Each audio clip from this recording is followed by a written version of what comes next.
అందరికి నమస్తే అండి. నేను మీ Ashok Kumar. Welcome to our channel. నమస్తే షణ్ముఖ్ గారు. నమస్తే అండి. పోసాని కృష్ణమురళి అరెస్ట్ అయినాడు, అందరికి విదితమే. అయితే ఆయన అసలు దేనికి ఏ కారణం చేత అరెస్ట్ అయినాడు అనే దాంట్లో రెండు రకాల డైవర్షన్స్ ఉన్నాయండి. ఒకటి, అనేక రకాల అనుచిత వ్యాఖ్యలు చేశాడు. పవన్ కళ్యాణ్ గారిని అయితే ఆయన బిడ్డ, ఆయన కూతురుని కూడా మాటెత్తి, రేపు ఆ పాప పెద్ద మనిషి కాకపోదా, నేను బతికే ఉంటాను, రక్త కన్నీరు గారుతుంది పవన్ కళ్యాణ్ అని చెప్పి విషపూరితంగా విపరీతమైన వ్యాఖ్యలు. అదొక రకం అయితే, ఇంకో డైవర్షన్లో అస్సలు కులాల మధ్య విద్వేషాలు రెచ్చగొట్టే విధంగా చంద్రబాబు గారు గతంలో వంగవీటి మోహన్ రంగా గారిని చంపినారని చెప్పి, జగన్మోహన్ రెడ్డిని కూడా బాబు గారు చంపాలని చూస్తున్నాడని చెప్పి, ఇంకో రకాన రామారావు గారిని కూడా చంద్రబాబు చంపేశాడని చెప్పి, అసలు ఈ కమ్మవారిని బాబు గారు పూర్తిగా వాడుకున్నాడు, కమ్మవారికి ఏమీ చేయలేదన్నట్టు నోరు తెరిస్తే కులాలు ఇదే రకాన మాట్లాడడం జరిగింది. ఆయన పైన పడినటువంటి కేసులు దేనిపైన పడినాయి, అసలు ఎన్ని కేసులు మేర పెరిగే ఛాన్స్ కూడా ఉంది? ముందుగా మీరు అడిగినటువంటి ప్రశ్నలో రెండు ముఖ్యమైన అంశాలు ఉన్నాయి. ఒకటి, కులాల మధ్య చిమ్మినటువంటి విద్వేషము. రెండు, వ్యక్తిత్వ హననానికి పాల్పడినటువంటి విషయం. అది చంద్రబాబు గారైనా, లోకేష్ గారైనా, అటు పవన్ కళ్యాణ్ గారైనా, ఈ రెండు విషయాలు. సరే, మరి ఏంది అంటే నేనేమంటున్నానంటే, నిన్నటి రోజున ఏదైతే అరెస్ట్ జరిగిందో, ఆటగదర శివ, ఆటగదర కేశవ, ఓ శివయ్య, మాకు ఈ శివరాత్రి రోజున జాగరణం చేసుకోవడానికి ఏదో ఒక విషయం పట్ల ఆనందం చెందడానికి గాను ఈ ఆట ఒక లీల ఇచ్చావు కదయ్యా శివయ్య అని చెప్పేసి ప్రజలంతా అనుకుంటున్నారు. మరి రెండోది ఏంటంటే, మనం మాట్లాడాల్సినటువంటి ముఖ్యమైన విషయం ఏంటంటే, కమ్మ కాపుల మధ్య విద్వేషం. నిన్నటి రోజున కూడా అసెంబ్లీలో పవన్ కళ్యాణ్ గారు ఓపెన్గా స్టేట్మెంట్ ఇచ్చారు, అసెంబ్లీ సాక్షిగా. ఇంకా 15 ఏళ్ళు మా మధ్య ఎన్ని ద్వేషాలు, ఎంతమంది కలహాలు సృష్టించాలని చూసినా కూడా మేము రాష్ట్రం కోసం మాత్రమే కలిసి ఉంటాము అని చెప్పేసి క్లియర్ కట్గా చెప్పడం జరిగింది. మేము కొట్టుకుంటాం, మా మధ్యకి ఎవడు, ఇది మా కుటుంబము, 4 గోడల మధ్య మేము కొట్టుకుంటాం, తిట్టుకుంటాం, మా మధ్య మటుకు చిచ్చు పెట్టాలనే ప్రయత్నం చేసినా అది కుదరని పని, మీరు ఇంకా ఫిక్స్ అయిపోండి అని చెప్పేసి ఒక ఓపెన్గా స్టేట్మెంట్ ఇవ్వడం జరిగింది. మరి గతంలో ఏం జరిగిందయ్యా? ఇదే జగన్మోహన్ రెడ్డి గారు అంటే, ఇక్కడ జగన్మోహన్ రెడ్డి గారు ఏ కులాన్ని ఆ కులం చేత తిట్టించడం అనేది ప్రజలందరూ గమనించారు. పేర్ని నాని గారు అయితే కాపుల సామాజిక వర్గము, ఆయన్ని పవన్ కళ్యాణ్ గారిని తిట్టించడము. మరి అదేవిధంగా కమ్మ సామాజిక వర్గాన్ని తిట్టించాలంటే కొడాలి నాని గారిని, వల్లభనేని వంశీ గారిని ఫ్రంట్ రోల్లో పెట్టడము. మరి ఏంటి వీళ్ళంతా సమిధల? జగన్మోహన్ రెడ్డి గారు వాడినటువంటి ఒక రాజేసినటువంటి ఒక అగ్నిగుండంలో వీళ్ళంతా సమిధల అంటే ఎస్ అని మనం ఖరాఖండిగా చెప్పవచ్చు. నిజంగా గతంలో వంగవీటి మోహన్ రంగా గారిని చంపిన దాంట్లో పాత్ర అని చెప్పేసి చంద్రబాబు నాయుడు గారి పాత్రే ఉంది, తెలుగుదేశం పార్టీ పాత్రే ఉందని చెప్పేసి ఈయన ఏదో దగ్గరుండి చూసినట్టు ఎవరు పోసాని కృష్ణమురళి చెప్పడం జరిగింది. మరి నిజంగా వంగవీటి మోహన్ రంగా గారి హత్య తెలుగుదేశం పార్టీ అధిష్టానం చేపించినట్లయితే ఎందుకు వారి కుటుంబం తెలుగుదేశం పార్టీతోనే ఉంది? Simple logic, fundamental principal. మరి అదేవిధంగా ఏమంటున్నారు, రామారావు గారిని వెన్నుపోటు పొడిచి చంపడం జరిగింది, నువ్వు కాదా అని చెప్పేసి కూడా ఆయన మీడియా ముఖంగా ప్రశ్నించడం జరిగింది.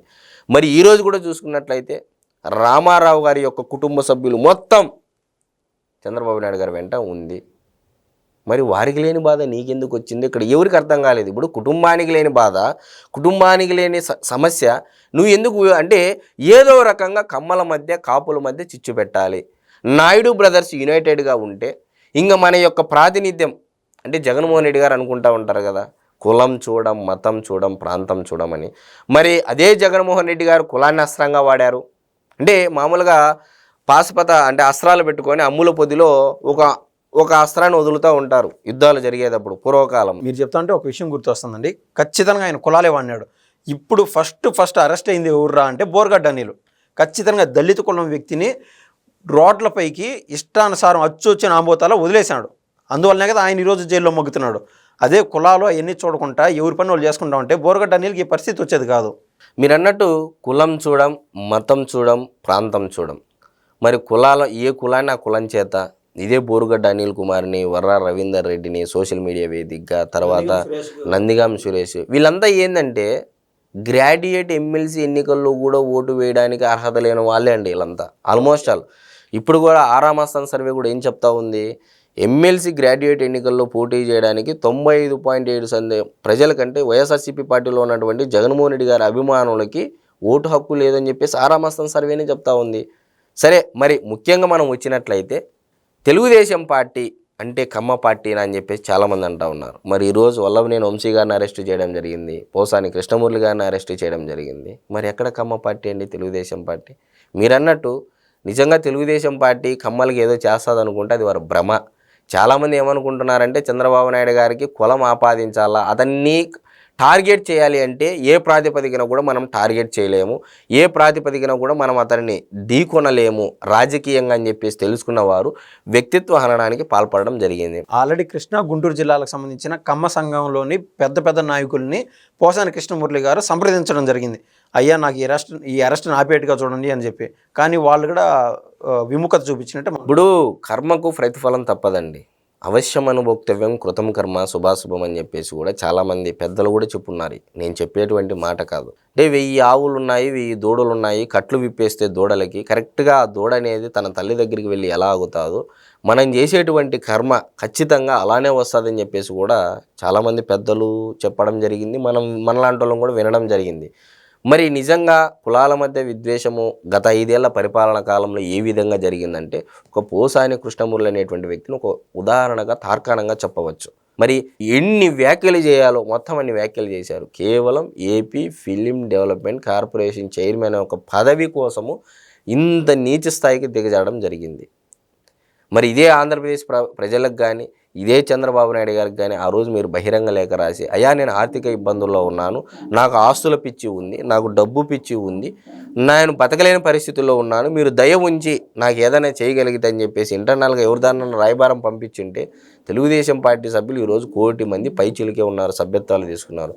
ఒక్కొక్కరు ₹1 ఇచ్చినా నీకు ₹1 డబ్బు. ఇప్పుడు రకరకాల మార్గాలు ఉంటాయి కదండి. బాలకృష్ణ సినిమాలో ఆయన యాక్టింగ్ చేశాం కదా, ఆయన ఎంత అయితే తీసుకుంటాడో రెమ్యూనరేషన్ దానికి ₹6 కూడా ఆయన్ని సెటరేట్ చేసి ఉండొచ్చు. అది పెద్ద విషయం. అంటే నేను ఏమంటున్నానంటే నిజంగా ఎట్లయిపోయిందంటే రాజకీయాలు ఈరోజు తిట్టడానికే పదవులు వస్తాయి, ఆరోపణలు చేస్తేనే పదవులు వస్తాయి అనే సంస్కృతి, ఒక విష సంస్కృతిని జగన్మోహన్ రెడ్డి గారి పరిపాలనలో అది పిచ్చి కాస్త పరాకాష్ఠకి వెళ్ళిందండి.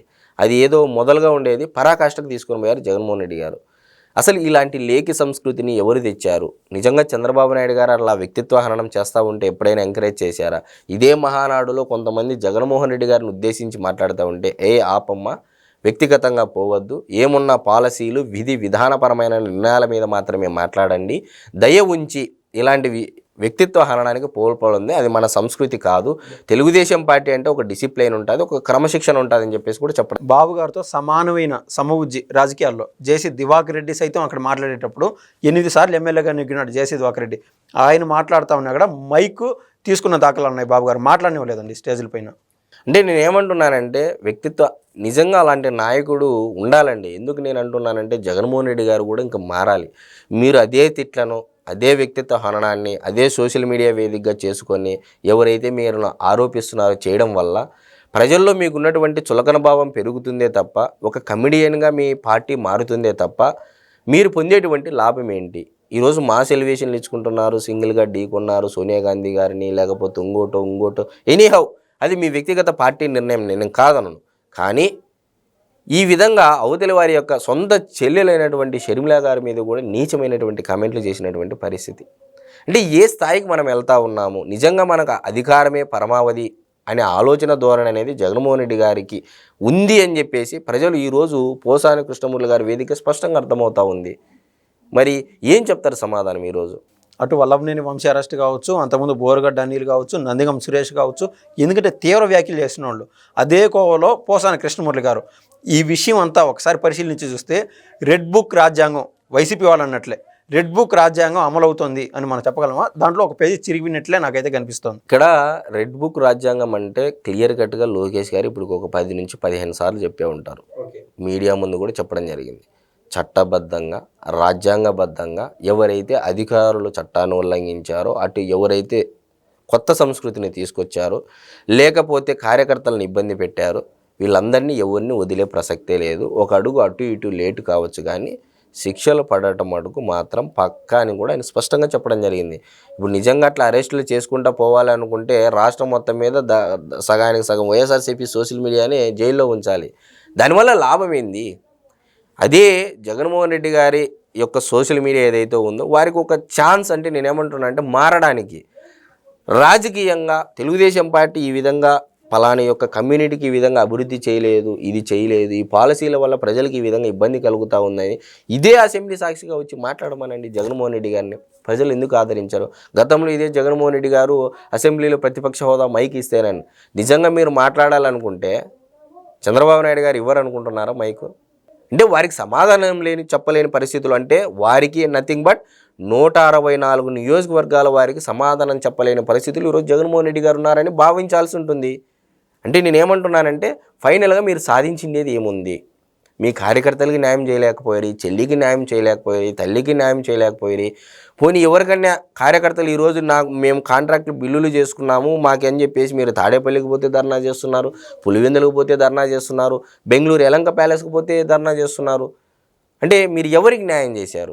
నిజంగా మీరు ప్రజలకు మేలు చేసినట్లయితే 2,70,000 కోట్ల రూపాయలు డీబీటీ ద్వారా ప్రజలకు చేకూర్చినట్లయితే ఎందుకు మీకు ప్రజలు ఓటేయలేదు? అంటే ప్రతి ఒక్కటికి క్లియర్గా అర్థమవుతూ ఉంది, జగన్మోహన్ రెడ్డి గారి యొక్క నిర్ణయాలు అనేది ప్రజలు ఆదరించలేదు, జగన్మోహన్ రెడ్డి గారు తెచ్చినటువంటి పథకాలు ప్రజలు ఆదరించలేదు.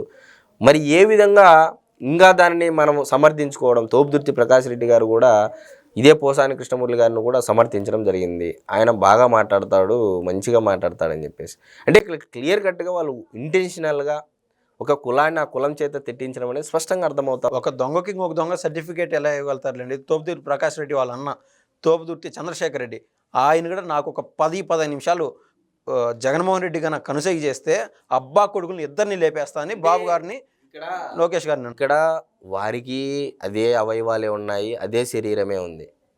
నిజంగా ఒక మనిషి తిడితే మనల్ని ఆ తిట్టును తట్టుకోవడానికి దమ్ము ధైర్యం కావాలి. తిరిగి ప్రతిస్పందించడం అనేది ఎవరైనా చేసే పని అది.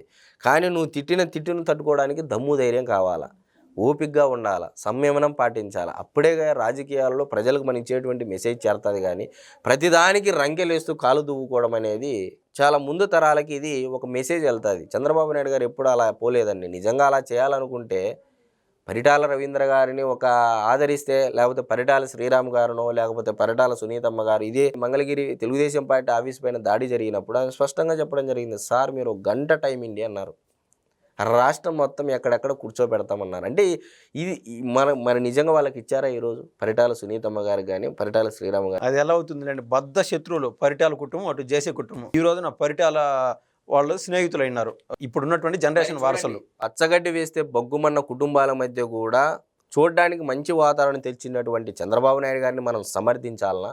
లేదు పచ్చగడ్డి వేస్తే ఇంగారంతా బగ్గుమనేటట్లు మనం నిప్పుకు గాలి తోడైనట్టు విధంగా మనం చేస్తే జగన్మోహన్ రెడ్డి గారి పాలన మనకు కావాలనేది ప్రజలు స్పష్టంగా అర్థం చేసుకోవాలి. ముందుగా మనం బతికేది కావాలి, తర్వాత ఏదైనా అన్నట్టు ప్రజలు కూడా స్పష్టంగా ఆలోచన చేస్తున్నారండి. అంతే కదండి. అరవింద్ సమేత వీరరాఘవ అనే జూనియర్ ఎన్టీఆర్ సినిమా ఒకటి వచ్చింది. ఇదే కాన్సెప్ట్ పరిటాల కుటుంబాన్ని, జేసీ కుటుంబాన్ని కలపడంలో బాబు గారి యొక్క చతురత, ఆయన యొక్క భవిష్యత్ తరాలు ప్రశాంతంగా ఉండాలా, పీస్ఫుల్గా ఉండాలని చెప్పి ఆయన ఆలోచన కూడా అదే ధోరణిలో ఉంది. థ్యాంక్స్ అండి. నమస్తే.